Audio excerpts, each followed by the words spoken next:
utilizing two temperature sensors, one in the supply side of the coil and one on the return side of the coil.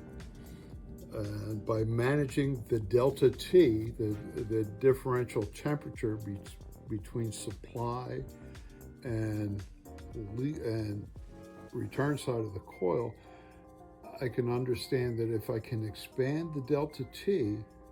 and control the GPM with this characterized control valve with an actuator on it, I can expand the delta T, thereby more efficiently accomplishing the heat transfer that's necessary to either heat or cool